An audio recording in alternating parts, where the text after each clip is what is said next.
So, what can you expect along the journey as you transition back to normalcy?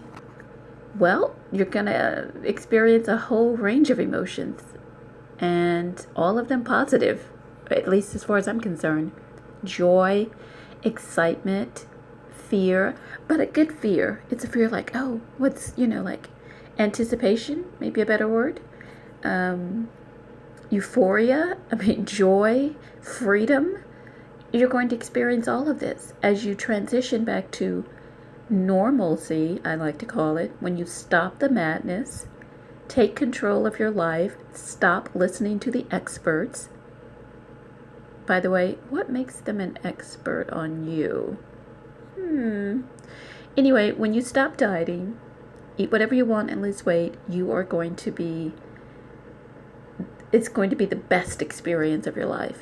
Even if you, as they quote say, I guess you would say, if you mess it up, not that I think you can mess it up, but let's say you start the journey and you overeat or something, it's still a good thing because you'll discover that your body doesn't need that much food when you eat.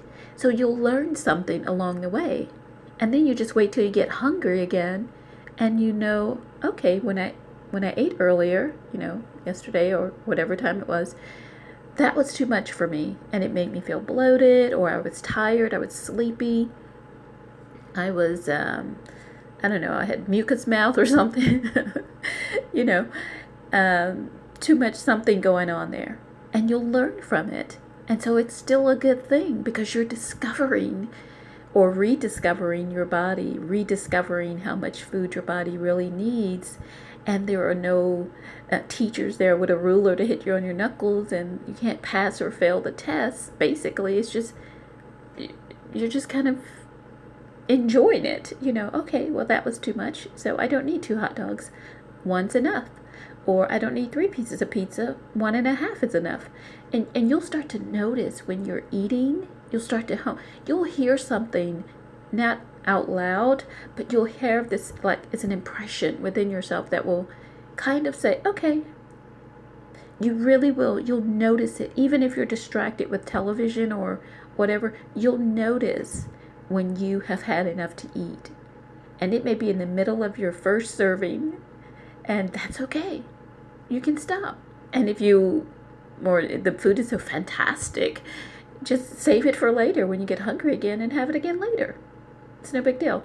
So you're going to be almost like someone on an adventure, but it's a fun adventure, like at the amusement park, all these rides, and you want to experience all of them. So you're going to experience all these emotions, even the anticipation or, quote, fear, unquote. That's a good thing because you're like, oh, like you get up excited. Even talking about it with you here, there's a smile on my face. There's an internal joy. It's like happiness because I'm not on a diet. Oh my gosh, I love that. And you're going to love it too, just knowing I can have anything I want. Just knowing that takes away the specialness of that food, the forbidden factor. Do you know what I mean? So just knowing I can have it makes me not want to have it. And then I can really listen to my body and say, what do you really want? Because sometimes we'll just go for that thing that we have been telling ourselves we can't have. Like for me, it would be carbs. And so you just want to dive in and eat carbs and slurp down syrup or something. I don't know. You couldn't do that and feel great. But the point is you'll go for that stuff that you've been denying yourself. And then when you do, you'll quickly notice. And if you don't, I'm going to tell you what to do. I'm going to tell you what to do, but I'm going to make a suggestion. Notice how you feel when you eat that food. Is it the taste bud that you're looking for, like the taste in your mouth? Or is it the feeling after you finish that food? Now, obviously, if you eat the right amount, it won't matter. But oftentimes when we go for that food we've been denied, we'll overindulge in the beginning. And like I said, it's okay because it's just a learning experience. You'll taper back on the amount and you'll be able to enjoy those foods in the future without that negative after effect. Unless, of course, there's a medical condition. And like anything, you always want to check with your doctor if you have some type of medical condition before you make changes to your diet. So even though this is not a diet, you still want to check with your physician. But just know that, like in my case, I am rarely hungry. This is the weird thing. I used to eat out of habit, boredom, memory. I had a great memory of that food. I also would not eat food if I had a bad memory of it. You purchase something and it was like, ugh, I don't ever want to eat that again. Or you eat something and it upsets your stomach because you probably overate it, but you blame it on the food. Then you don't ever want to eat that again. Same thing. But I used to eat basically all the time for no reason. It had nothing to do with physical hunger. It was all mental. Now that I'm eating out of physical hunger, I hardly ever eat because I'm hardly ever hungry. So usually I'll have one meal a day, maybe a little something earlier in the day. Some days, like I might eat a handful of Fritos or something, or I might have some peanut butter on a piece of bread, or I might have, it's just different days, different things. But I usually have one really good meal every day. And when I say a good meal, I mean something I like in my mouth and also how I feel. Like, oh, that was really good. That kind of thing. Yeah, that was good. So notice how you feel when you give yourself permission to eat whatever you want. Notice how you feel when you eat that food, the way it tastes in your mouth, and also how you feel afterwards. Now, if you're eating the amount that's right for your body, and you don't have any type of allergic reaction to the food or something, you should be okay after the meal, unless you've overindulged, in which case you may feel bloated or tired or sleepy. That's a clue that you probably ate too much of that food. Or, some things you just have to avoid because your body doesn't tolerate them well or digest them well. That's different. So you just be your own little chemist, or you're experimenting with all these different ways of eating your favorite foods. And for some of us, you'll even want to eat foods that, quote, are not your favorite foods, unquote, or, quote, healthy foods, unquote. Like I discover, hey, I actually like chicken breasts. Who knew? I only hate it when I have to be told that's the only thing I can eat and I have to eat it this way with no seasoning and this and that. Hey, discover what works for you. And I don't like all chicken breasts, but it's certain chicken breasts. I like the chicken breasts on rotisserie chicken, and I like the chicken breasts from KFC, the grilled chicken breasts. But I don't want a skinless chicken breast from like no seasoning with Mrs. Dash and stuff like that. Sorry, Mrs. Dash. But for me, it's about the flavoring in my mouth. I like food that tastes good to my taste buds. Now, for you, you may like Mrs. Dash or some other whatever. Some people are vegan because they just don't like meat, not because they're trying to lose weight. So do what works for you. Discover, the foods that you love again. Be honest about it, listen to your body, listen to the way your body responds. And more than anything, if you, quote, mess up, be excited about that, because that is something you have just learned about yourself. And it's like, oh my God, I don't even need 2 hot dogs. Or I can stop in the middle of a plate of food and I'm totally cool with that. So the whole myth about once you start eating carbs, you can't stop, is just that. It's a myth. It's really based on your own belief about that. That's kind of the placebo effect. We'll talk about that in another audio, but just know that with the placebo effect, it's a self-fulfilling prophecy. The doctor gives you a sugar pill. He tells you it will fix this problem. The problem goes away. There was nothing in the pill but sugar, and it was your belief about the pill that made your body heal. Well, the same is true when it comes to diets. You think if you eat carbs, you'll lose weight. If you eat carbs, you'll get fat, and if you don't eat them, you'll lose weight. It's a self-fulfilling prophecy. It's not that it doesn't happen, it's that your belief has created that. Well, now you can use that same fact, because it is a fact, the same placebo strategy to eat whatever you want every single day, lose weight, be slim, and stay slim forever and ever. Amen. You just have to keep programming your mind and letting yourself know, I can eat anything I want and I can lose weight.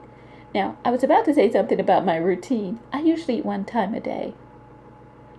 Some people will say, well, you're just doing intermittent fasting. No, I'm not. That's what I like to do. Well, maybe I'm getting the benefits of intermittent fasting, but this is the way I used to eat anyway, before I ever came into the whole dieting world and screwed up my life mentally and physically with diets. But that's the way I used to eat. I hated breakfast for the most part, except the phase through college because, breakfast was probably the best meal of the day. But for the most part, when I became an adult and I was on my own, it was like I could care less about breakfast. I would eat probably once a day, and my weight was totally fine, normal. There were no issues. I was not part of the diet world. I didn't know all the words, the phrases. I didn't have all this information. Oh my gosh, there's so much information. I think it's too much information. We're too busy analyzing the information that we're not living. We're not enjoying our life and enjoying the food. We're too busy analyzing the food. And our beliefs change because, belief is a product of kind of brainwashing, I guess you could say. You tell yourself anything over and over and over enough, long enough, and you start to believe it. Faith comes by hearing. That's not just about the church. That's anything in life. You keep telling yourself that and you're going to believe it. So now you have to tell yourself the real story, the truth, which is you can eat whatever you want and lose weight, be slim, and stay slim. There are no special or magic foods. There are no evil foods. There's just food. And the way you eat is, and the way you create your ideal body is, without dieting, is just to eat what you like to eat. You just forget all that. You know too much as it is, and it's gotten you nowhere. If you're still fat today and you've been dieting 5 years, a year, 10 years, 20 years, if you're like me, I don't think it's working. At some point you have to say, maybe I might want to go down a different street, because this street is not getting me to the mall. And you all know I equate that losing weight or something with going to the mall. You can equate it with anything. But the point is, if you're still fat after going on a diet, 10 diets, the same diet over and over and over again, that's a clue. Hello, is anybody home here? You have to at some point say, this isn't working. Someone's trying to tell me something. If you have ever lost weight when you were not dieting, hello, that was a clue for me. Maybe there's another way. Maybe there is no magic. Have you ever eaten carbs and lost weight? I know I have. Have you ever not eaten carbs and gained weight? I have. So I had to ask myself, what is going on? Have you ever had a shake and gained weight? Oh yeah. Have you ever exercised and gained weight? Yes. Have you ever not exercised and lost weight? Yes. What is going on? Is the question. Stop overthinking it. Just go out and live your life. If you're hungry, eat. Eat the amount that's right to get rid of the hunger. Your body will let you know. You'll get that impression. It'll be a subtle sort of whisper. You'll know. You just kind of have a feeling. Some people say you'll have a clue because you stop eating. If you're really, really hungry, you start eating. You're eating, and then you kind of have a break, like a pause. The pause is usually the impression. That's, I guess, a little bit easier for people to recognize. But even if you miss, I don't want to say you miss it because, well, I guess you would kind of miss it because you'd stop and then you'd continue to eat again, or you'd go back and reheat the food, or go back for seconds. All of those are little clues. If you just wait a minute, take a minute. Maybe I've had enough. And then just feel what that feels like. And you can always go back to eating if you haven't. So you're going to have to tune into your body and tune out the quote diet experts unquote. Tune out your friends and your family who are telling you, well, if you're going to lose weight, you can't be eating that. In fact, I wouldn't even tell them, because while they mean well, they have no clue what they're talking about. They really don't. You are on a journey, a transition to normalcy. You are leaving the madness behind. They don't even know what you're talking about. They don't. God bless them. They don't. You must do this for you, because only you know the hell you've gone through.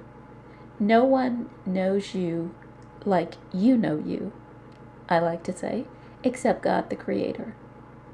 So if I know me and I know what makes me thrive, what makes me sit on the sidelines, I know how I feel when I've eaten this food or that food. I know how it feels when I'm on this diet or that diet. And only I know me well enough to know this is the right choice for me. Like, this is right for me. I have to do this for me. So don't worry about trying to convince them, explain it to them, or even tell them. Just do what works for you. If this sounds true for you, do it. If it doesn't, go back to diets. Do you know what I mean? But if you're someone who says, I don't want to go on another diet, I don't want to hate myself, I don't want to, even when I lose, I gain it back, I don't want to go through it anymore. It's the same 20 pounds, 100 pounds, whatever it is, over and over and over again, year after year after year. Same thing. I have learned from my mistakes. I guess maybe they're not mistakes, maybe they're just lessons. And I know well enough to know that if I just keep going down this street that I've gone down for 20 years, well, after a while I should have been there, first of all. It's like the children of Israel. I mean, come on, at some point. Really? Really, Sharon? Another diet? Seriously? It's like people who jump from network marketing companies. It's like, really? You didn't do anything in the last one. So why are you going to the next one? You didn't, that diet, you didn't keep the weight off. Why do you think this diet you're going to keep the weight off? Now, if you feel that it's something you have to do or that's right for you, then more power to you, baby. Do it.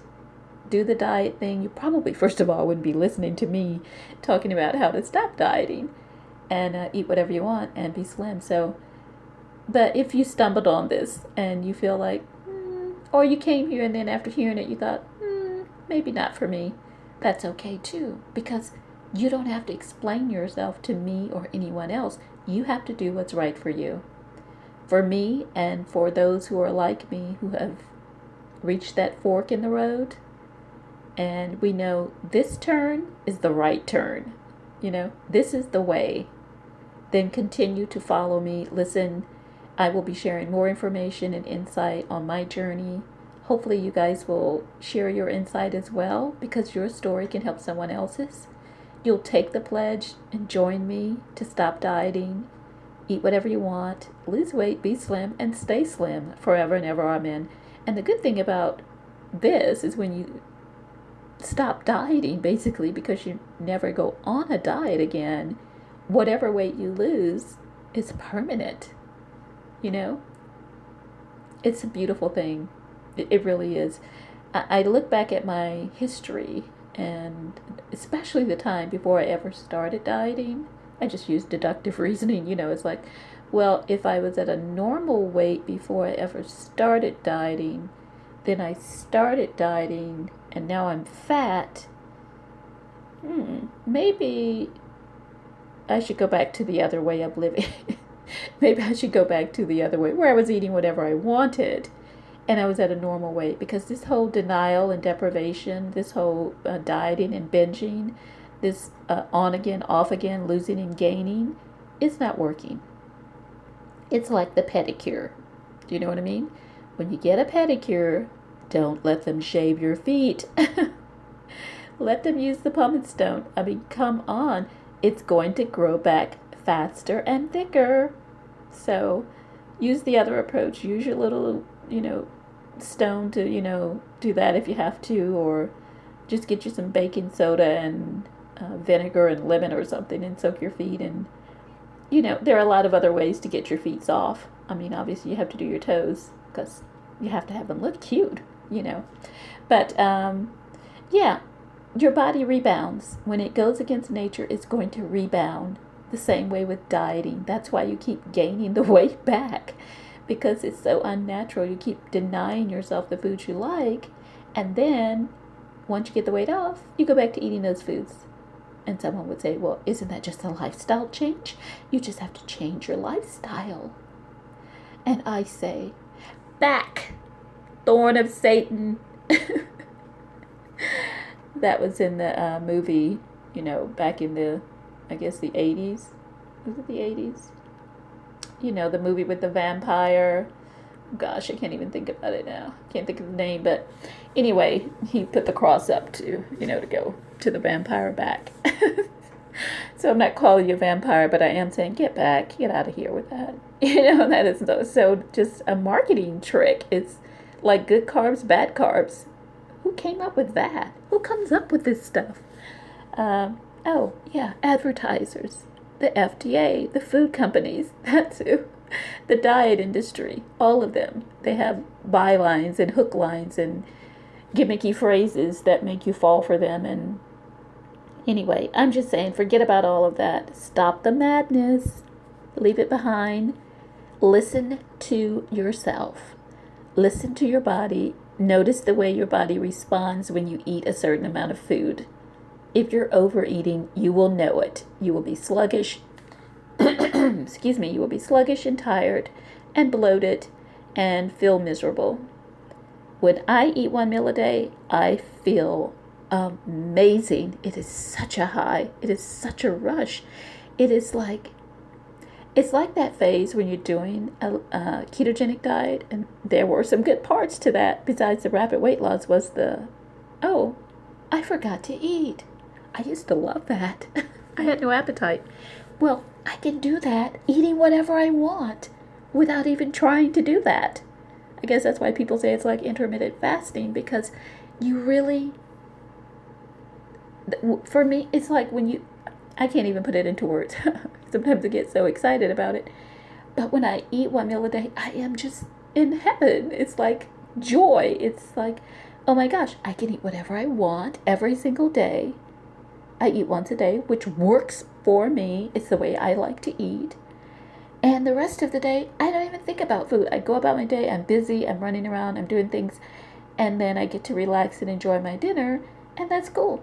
And then I slim down without even trying. And my stomach gets flat. And my face slims down. And my skin clears up. And everything is rosy.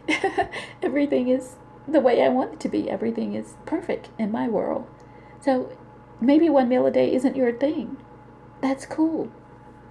Do it your way, But this is the way that works for me. And the point of the Stop Dieting movement is to stop listening to other people telling you what's best for you. You listen to you. Listen to your body. Your body is very smart. It will guide you. And then use the mental technique that I told you about programming your mind, changing your fat self-image to a slim self-image or a thin self-image. You can use the word you like, but if you're overweight, you have a fat self-image. And that fat self-image is what's driving you to eat. It keeps bringing up the memory of a great meal. It brings up when you're down, eat that food. It drives you, it pushes you, it pulls you into behavior that will take you back to that default, which is your fat self-image, your default image, like a setting on the computer. You're just going to keep reverting back to it. When you change the way you see yourself, when you change your fat self-image to a slim self-image, it will naturally guide you into eating the amount of food that's necessary to stay slim, because I'm naturally slim. I eat whatever I want. I stay slim. And you program yourself with your words and your images, and that's a whole nother audio. But the point is, when you combine all this together, it's like I'm walking around high. I've never been high from drugs, but it's like you're on a high. It's the only thing I can relate it to is when you're in ketosis.